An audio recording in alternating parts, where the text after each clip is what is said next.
समस्त शिक्षक शिक्षयित्री मानक मोर YouTube channel Odisha high school classes तरफ समस्त को स्वागत शुभेच्छा शुभ सकाळ।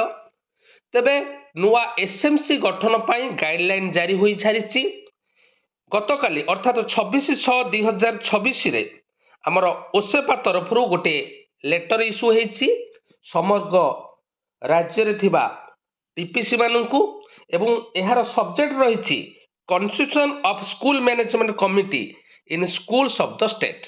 देखिबा आज ये वीडियो रे हमर नुआ एसएमसी गठन पाई कोन गाइडलाइन रही एवं तार कार्यकाल केते एवं तेबे चिठीटा देखिबा। चिठीटा हमर प्रत्येक डीपीसी को होईची सर और madam in inviting a reference to the letters and subject cited above, I am direct to inform you that the School Management Committee SMC Guideline 2026 have been issued by Department of School Education Literacy, Ministry of Education and Government of India, New Delhi, and have been suitable contextualized for implementation in Odisha। अर्थात आमर government of India तरफ जो new SMC गठन पाई guideline 2026 issue होती ताहाकु लक्ष्य करी आम ओडिशा रे मध्य ताहा इम्प्लीमेंटेशन हेबाकु जाउछि। The guideline envisages the constitution of a single school management committee in each school। Accordingly, there shall be no separate school management and development committee। अर्थात एठारे से लिखिदेला जे प्रत्येक स्कूल रे केवल गोटे स्कूल मैनेजमेंट कमिटी रहिबो। पूर्वरु जेमती थिला एसएमडीसी अर्थात school management and development committee ताहा आउ रहिबो नाही, एसएमडीसी रहिबो नाही, केवल प्रत्येक स्कूल रे एसएमसी रहिबो। These guidelines supersede all the previous guidelines and instruction issued in this regard। The detailed guidelines for constitution of a school management committee in the school of the state are enclosed herewith। तबे guideline हमर देइछि ए चिठी माध्यम रे the frameworks of constitution of SMC under 3 categories based on enrollment has been detailed at annexure 1, annexure 2, annexure 3। तेणु enrolment अनुसार हमर SMC गठन करा जिवो सेथि पाई तीनोटी annexure देइछि, annexure 1, annexure 2, annexure 3। हमें डिस्कशन करबा कोन रहिछि annexure 1, annexure 2, annexure 3। Further two subcommittee named the school building committee and academic committee shall be constituted in every school as per the composition indicated at annexure IV and V respectively। आमर school management committee गठन पर आहुरी दुईटी committee गठन करा जिवो। गोटे होची school building committee आ गोटे होची एकाडेमिक कमिटी एवं एहार डिटेल मध्य annexure IV एवं V रे देइछि। These sub committees shall assist the SMC in the effective discharge of the function। ए जो सब कमिटी गठन करा जिवो गोटे स्कूल बिल्डिंग कमिटी आ गोटे एकाडेमिक कमिटी से माने हमर एसएमसी को असिस्ट करिवे स्कूल रो डेवलपमेंट पाई। As the tenure of the existing SMC and SMDC will be expire on 30 June 2026। आमर पुराना एसएमसी और एसएमडीसी रो कार्यकाल 30 जून 2026 रे सरी जाउछि। New school management committee shall be constituted strictly in the accordance with approved guideline। तब न्यू स्कूल एसएमसी कमिटी नुआ guideline अनुसार तैयारी करा जिवो। Timeline and completion of the process is as follows. तबे नुआ गाइडलाइन पाई कोन रहिछि टाइमलाइन आसो डिस्कशन करबा।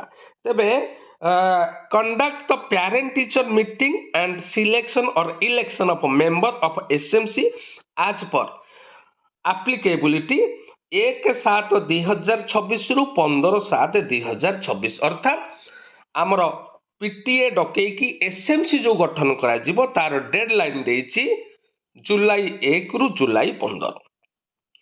फॉर्मेशन ऑफ एसएमसी आमर गठन करागला एसएमसी बाय 17/7/2026। तेणु आमर एसएमसी गठन होला पर चेयरमैन गठन करा जिवो।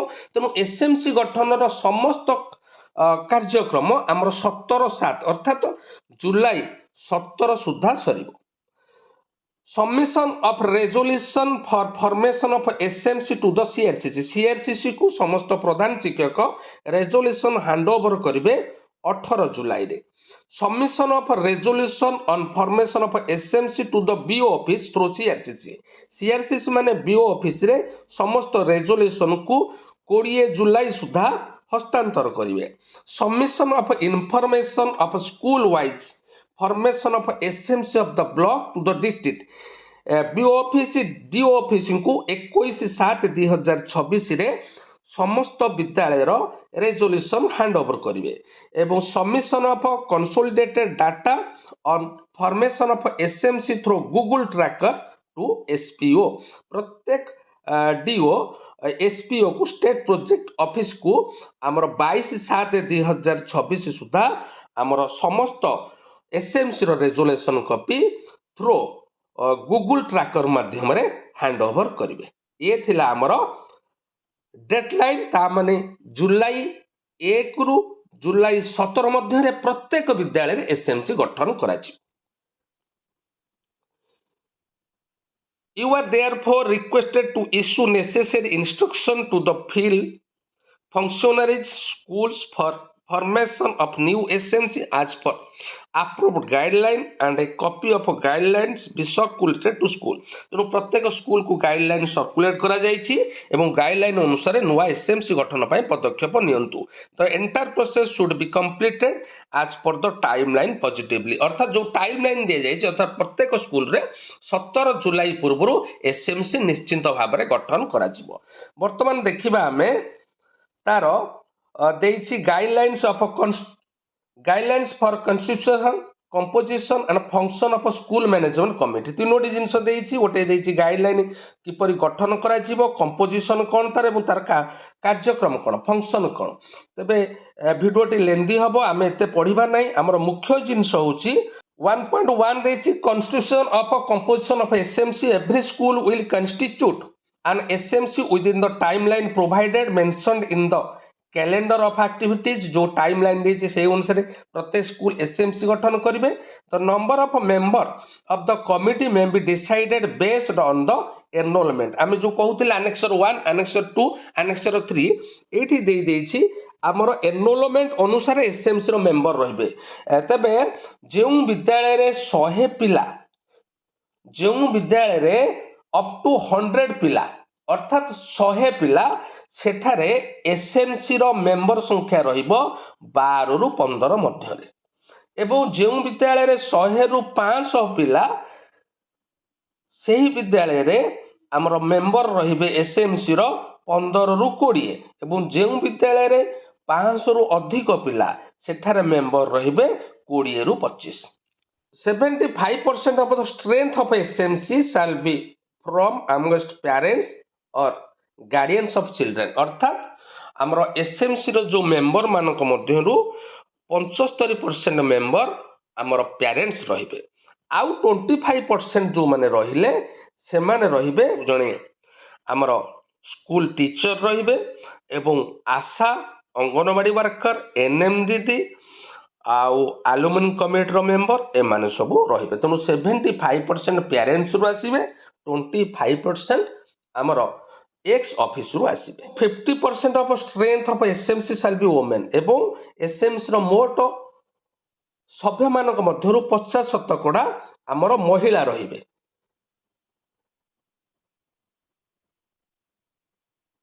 तापर देखि 1.2 role and responsibility of member secretary एहा समस्ते पढ़ी देबे भिडियोटी लेंदी ही जिवो एवं आमे देखिबा तार कार्यकाल।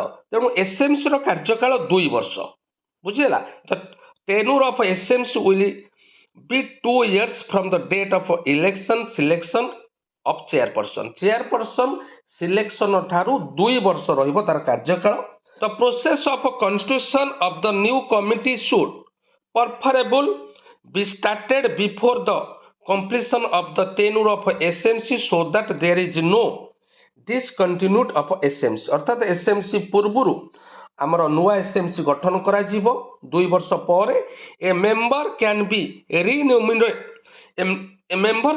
रिनोमिनेट फॉर अनदर टर्म जड़े मेंबर जदि वर्तमान एसएमसी रे मेंबर अछंती नेक्स्ट मध्य एसएमसी रे से मेंबर रही पारिबे but member can not remain in office for more than 2 consecutive term except member secretary अर्थात मेंबर सेक्रेटरी रहिबे हेडमास्टर आउ जो मेंबर रहिबे टीचर जो रहिबे से कंसेक्यूटिव दुईटी एसएमसी रे रही पारिबे थर्ड एसएमसी को तांको परिवर्तन कराइबो anganwadi worker and ward members however shall be replaced upon the completion of each term by the individuals representing the same ward आमर जो वार्ड मेंबर आउ अंगनवाड़ी वर्कर रहिबे से माने मध्य परिवर्तन हेले आमर एसएमसी रे तांकर मध्य परिवर्तन कराइबो वर्तमान वेरी इंपोर्टेंट जिनस आम डिस्कसन करबा 1.4 रे जो इलेक्शन और selection process for parents guardian members for the SMC तबे एसएमसी गठन करबा पई किपरि आम सिलेक्शन बाय इलेक्शन करबा ता प्रोसीजर रे डिस्कसन करबा द इलेक्शन और selection of parent or guardian members of the SMC shall be conducted in the democratic, transparent and inclusive manner to ensure meaningful community participation in school governance. तबे देखिबा तार procedure हैला only one parent or guardian of each enrolled child whose name is already registered in the admission form shall be eligible to participate in the election. Election रे केवल गोटे पिलार जड़े parents भाग नहीं पारे बापा माँ भितर जड़े ही भोट दबार अधिकार रही दुई जन भोट दे पारे ना a minimum of quorum of 50% of parent or guardian of annual children must be present in the time of voting जिते हम एसएमसी जिते गठन हम 50% पेरेंट्स आमर प्रेजेंट रहिबा निहाती आवश्यक the election process may be supervised the designated education officer or authorized representative to maintain impartiality and transparency अर्थात BO office रु जे कोनसी जने मेंबर बा बीओ जहा को ऑथराइज करके छाड़िबे से प्रत्येक एसएमसी रे निश्चिंत प्रेजेंट रहिबे upon completion of the process the names of all elected parents or guardian members shall be officially recorded by the head of the institution. SMC गठन हैला परे तार रेजोल्यूशन करा जिवो एवं रेजोल्यूशन रो समस्त मेंबर को नाम को HM लिपिबद्ध करिवे. After formation of SMC the first meeting of the newly constitution committee may be held on the next working day. अर्थात आमर SMC गठन परे तार फास्ट मीटिंग से एसएमसी मेंबर मानक नहीं कि जो करा जिवो ताहा ता पर दिन करा जिवो किंबा एटलिस्ट विदिन ए वीक अर्थात सप्ताह मध्य तेणु आज जदि एसएमसी गठन है आमर चेयरपर्सन भाइस चेयरपर्सन गठन पाई ता पर दिन आम नहीं पारिबा किंबा 7 दिन मध्य जेकोसी गोटे दिन स्थिर करा जिवो chairperson and vice chairperson shall be elected in the fast meeting प्रथम मीटिंग रे चेयरपर्सन भाइस चेयरपर्सन सिलेक्शन हेबे एवं आमर कमिटी गठन पर दिन हो कि 7 दिन मध्य चेयरपर्सन भाइस चेयरपर्सन आमर सिलेक्टेड हेबे बा इलेक्टेड हेबे in the event of death or transfer of residence of parents members from the local area of the school or the parent member ceasing to be student guardian for his or child children ward leaving the school or otherwise his membership shall be ceased जदि कौन guardian ता पिला को नहीं जाती बा कौन guardian SMC member मृत्यु हुए तेबे तांको सभ्यपद रद्द करा जिवो. Ward member councillor corporator of a gram panchayat NSC municipality corporation shall hold office in ex officio capacity एमान हेले ex officio member he or she shall be ceased to be member of a school management committee as and when or she or he ceases to hold charge of his her office जेते बेले सेमानक सभ्यपद रद्द कहि जिवो सेमाने मध्य SMC रु बाद पड़िबे. Any member of the school management committee other than member any member of the school management committee other than member convener may at any time resign from the membership by sending a letter of resignation to the chairperson ଅର୍ଥାତ୍ ଏସ୍ଏମ୍ସିର ଯେକୌଣସି member convener ବ୍ୟତୀତ ଅନ୍ୟ ଯେକୌଣସି member ଯଦି ଏସ୍ଏମ୍ସିରୁ resign ଦିଅନ୍ତି ମଧ୍ୟ ସେମାନେ ଚିଠି ମାଧ୍ୟମରେ ରିଜାଇନ୍ ଦେଇପାରିବେ, ଚିଠି ଚେୟାରମ୍ୟାନକୁ ଦେବେ। Resignation takes effect from the date on which the school management committee accept ଏବଂ ସେଇ ରେଜିଗ୍ନେସନ୍ ଇଫେକ୍ଟ ହେବ ଯେବେ ଏସ୍ଏମ୍ସି ତାକୁ ଆକ୍ସେପ୍ଟ କରିବ। If a member of a school management committee other than the member of a governor absent himself or herself from 3 consecutive meetings without prior intimation of the chairperson, his or her membership shall be ipso facto seized। अर्थात जदि आमर कन्भर्नर व्यतीत अन्य कौनसी member जदि consecutive लगातार 3टी meeting रे chairperson को अवगत न करिकी आब्सेंट हुंती तांको सभ्यपद रद्द करा जिवो। Vacancies of membership of the school management committee other than the x officio member caused due to resignation or otherwise shall be filled up by PTA from the among the same category of a member following the similar procedure and envisaged for each category on request of SMC within 30 days of occurrence of such vacancy। जदि SMC member रो आमर कौनसी सभ्य पद vacancy रहिला तेबे 30 दिन मध्यरे आमर जेपरि भाबरे PTA बसिकी सेही कैटेगरी रु पुणी एसएमसी मेंबर चयन करा जिवो। In case of transfer retirement death of the member convener or in case he or she remains on leave office than casual leave and official holiday, the senior most of the teacher of the school shall be remain in charge। जदि member कन्वर्नर transfer हो जाए, retirement हो जाए बा death हो जाए, जी रहिबे हमर हेडमास्टर रहिबे मेंबर कन्वर्नर, तेबे हमर सेही विद्यालय रो वरिष्ठ शिक्षक चार्ज नेबे एवं से हेबे member convener. The member secretary and the nominated teacher ex-axis member, that is ward member, councillor, corporator, anganwadi worker, asha karmi, alumni member shall have no voting power in any election or selection process of the SMC। एठी पूरा clear कर देला जो आपन x officio member जो माने रहिले ward member, councillor बा अंगनवाड़ी वर्कर बा आशा कर्मी बा आलुमिनी मेंबर सेमानकर भोटिंग दबार क्षमता नहीं, केवल पेरेंट्स माने ही भोटिंग दे पारिबे चेयरमैन और वाइस चेयरमैन सिलेक्शन बेले। एई एक्स ऑफिस मेंबर माने भोटिंग दे पारिबे ना। ये रहिथिला हमरो प्रोसीजर। तापर देछि रोल्स एंड रेस्पोंसिबिलिटीज ऑफ एसएमसी। यार बहुत गुडे पॉइंट देछि, आकु पढिले भिडियोटी लेंदी हे जिवो। आमर पाखापाखी अनेक गुड़िए पॉइंट देछि जे एसएमसी रो कार्यक्रम कौन यह पढ़ी ने।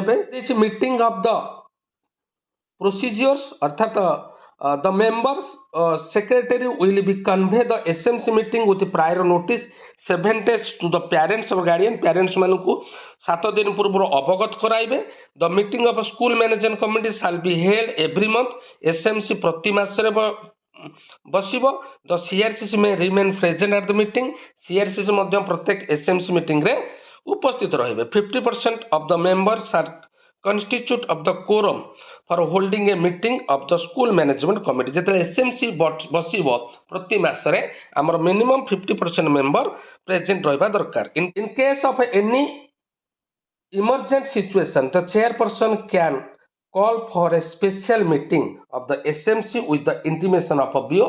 जदि स्पेशल मीटिंग रा आवश्यकता पड़िला चेयरपर्सन मध्य डाकी पारिबे। वर्तमान आमे डिस्कशन करिबा आमर जो आनेक्सर 1 रे देछि जदि पिला संख्या 100 मध्य रे रहंती तेबे सेठारे 15 जन 12 रु 15 जन एसएमसी मेंबर सिलेक्शन हेबे। तेबे देखंतु से जो मेंबर माने केउ केउ कैटेगरी रु हेबे एवं जो 15 जन सिलेक्शन हेबे सेथुरु 11 जन होउछंती पेरेंट्स। बुझियला 11 जन पेरेंट्स। 11 जन पेरेंट्स मध्यरु आमर 50% महिला रहिबे एवं सबु कैटेगरी रहिबे। एसटी कैटेगरी रहिबे, एससी कैटेगरी रहिबे, ओबीसी आउ एससीबीसी कैटेगरी रहिबे, सीडब्ल्यूएसएन कैटेगरी रहिबे। सबु कैटेगरी रहिबे ଏବଂ ଆମର ସେ ପ୍ୟାରେଣ୍ଟସ୍ ମାନଙ୍କ ମଧ୍ୟରୁ ଭାଇସ୍ ଚେୟାରମ୍ୟାନ୍ ହେବେ ଫିମେଲ୍। ନିଶ୍ଚିନ୍ତ ପ୍ରତ୍ୟେକ ବିଦ୍ୟାଳୟରେ ଯେଉଁ ଆମର ଭାଇସ୍ ଚେୟାରମ୍ୟାନ୍ ସିଲେକ୍ସନ୍ ହେବେ ସେମାନେ ଫିମେଲ୍ ହିଁ ରହିବେ। ଆଉ ଚେୟାରପର୍ସନ୍ ମେଲ୍ ହେଇପାରନ୍ତି, ଫିମେଲ୍ ହେଇପାରନ୍ତି। ଏହାକୁ ମଧ୍ୟ ଗୁରୁତ୍ୱ ଦେବେ ଯେ ଭାଇସ୍ ଚେୟାରମ୍ୟାନ୍ ଫିମେଲ୍ ହିଁ ରହିବେ। ବୁଝିହେଲା। ତେବେ ଏ 15 ଜଣଙ୍କ ମଧ୍ୟରୁ 11 ଜଣ ଗଲେ ପ୍ୟାରେଣ୍ଟସ୍, ଆଉ ବାକି ଯେଉଁ ରହିଲେ 4 ଜଣ, ସେଇ 4 ଜଣଙ୍କ ମଧ୍ୟରୁ ଜଣେ ୱାର୍ଡ ମେମ୍ବର ରହିବେ ବା କାଉନସିଲର ରହିବେ ବା କର୍ପୋରେଟର ରହିବେ, ଆଉ ଜଣେ ରହିବେ ଅଙ୍ଗନବାଡ଼ି ୱାର୍କର, ଆଉ ଜଣେ ରହିବେ ସେ ସ୍କୁଲର ଜଣେ ବରିଷ୍ଠ ଶିକ୍ଷକ ଏବଂ ପ୍ରଧାନ ଶିକ୍ଷକ ରହିବେ କନଭେନର। ବୁଝିହେଲା। 15 ଜଣ ମଧ୍ୟରୁ ଆମର ଯେଉଁ ସ୍କୁଲରେ 100 ମଧ୍ୟରେ ପିଲା, ସେଥିରେ 15 ଜଣ SMC ମେମ୍ବର ରହିବେ। ଆମର ମନେ ରଖନ୍ତୁ ଆମର ପିଟିଏରୁ ଆସିଲେ କେତେ ଜଣ? ପିଟିଏରୁ ଆସିଲେ 11 ଜଣ। ବୁଝିହେଲା। ଆଉ ଆମର ୱାର୍ଡ ମେମ୍ବର ଜଣେ। ବୁଝିହେଲା।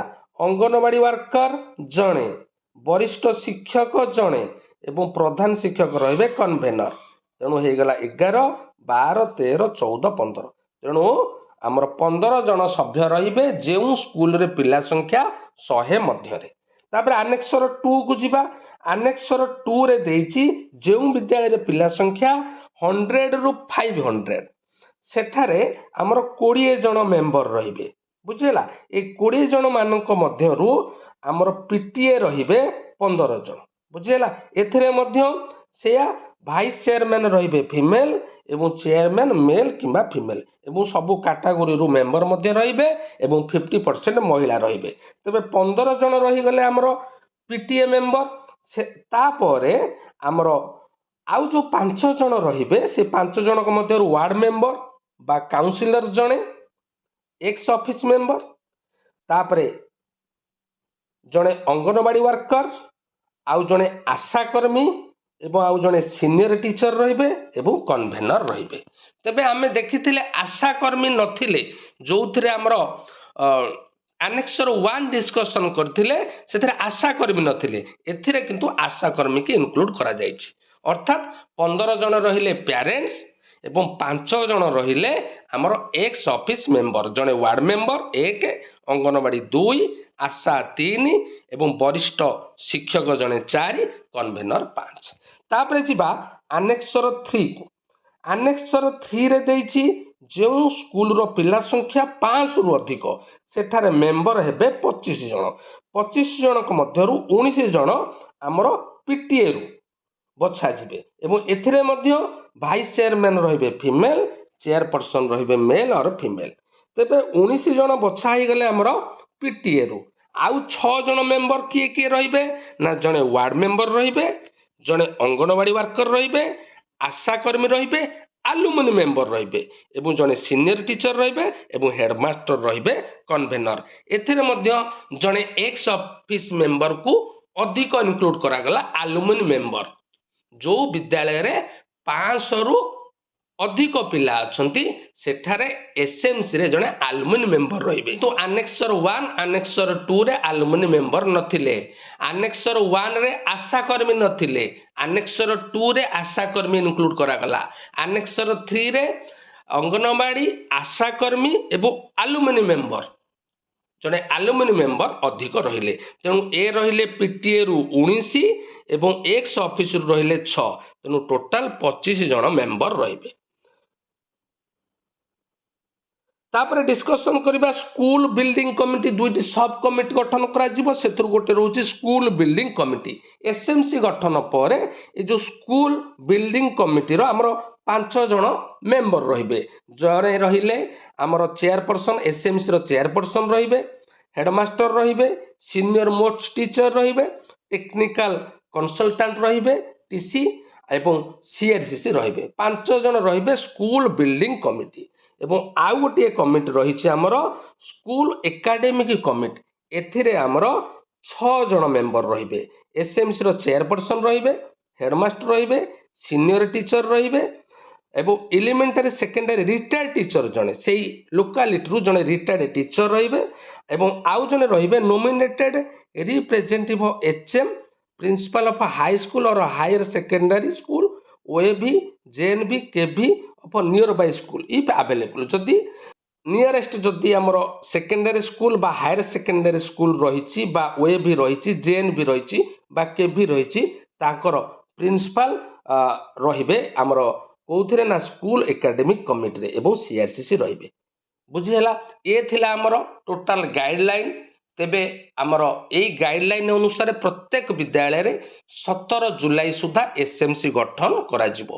मु भाबुची भिडियोटी आपण मान पई उपादेय हबो। समस्त को अनेक अनेक धन्यवाद।